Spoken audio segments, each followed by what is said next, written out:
Průzkumem bylo zjištěno, že jsou netěsnosti na konstrukci podstavy tlumící komory vzduchotechniky.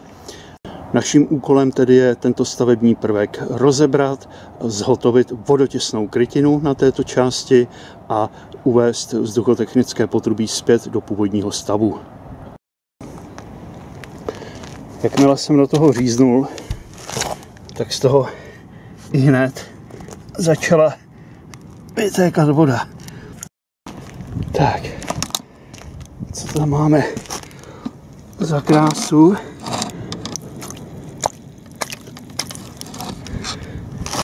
Je to teda dílo, no, považuji to, ale ta voda je tu, je to celý mokrý, ta tepelka, považuji to za velmi nešťastný, tenhle způsob práce a zřejmě mu to teklo a už byl asi bezradnej, no tak v zoufalství, co s tím, no tak to celý oplácal tepelkou, co mu přišlo pod ruku, minerální vlna, expandovaný polystyren, kus extruďáku jsem tam taky vytáhnul a pokusil se to zabalit celý do asfaltového pásu v domnění, že tomu nějak razantně pomohl, ale nepomohl si, protože stejně tak jako na té spodní krytině, tak stejně tak udělal netěsné detaily toho pásu i horního.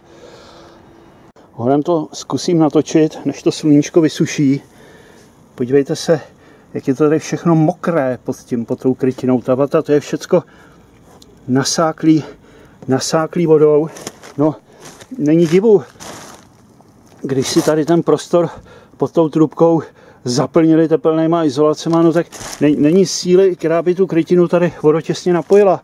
To prostě je pomílená představa tohleto. To byl krok špatným směrem, tady přidávat tu tepelku.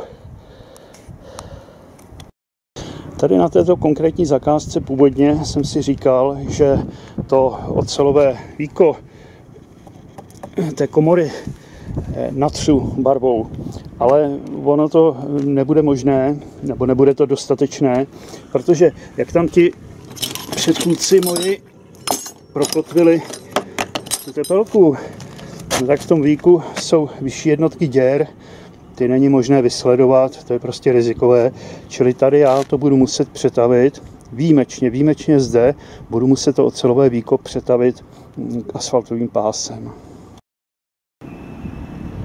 No a stejně tak u té tlumící komory jsem si říkal, že obnovím tmelení, přidám silnou vrstvu tmelu po obvodě. No, ale zákazník mi tady zadal úpravu a obnovu vodotěsnosti celé té základny. Já jsem si za to řekl poměrně dost peněz, poněvadž je to pracné. Zákazník to akceptoval. Čili tady asi bych měl udělat a udělám to, že i tu komoru se pokusím demontovat a ten tmel nikoli, že bych ho přidal z nějšku, ale podtmelím to pod tou dosedací plochou, pod tou patou fotokomory. No, je to pracný, ale když už tady to dělám, no tak hrome, ať to má, jak já říkám, nějakou štábní kulturu, ať je to udělané pořádně.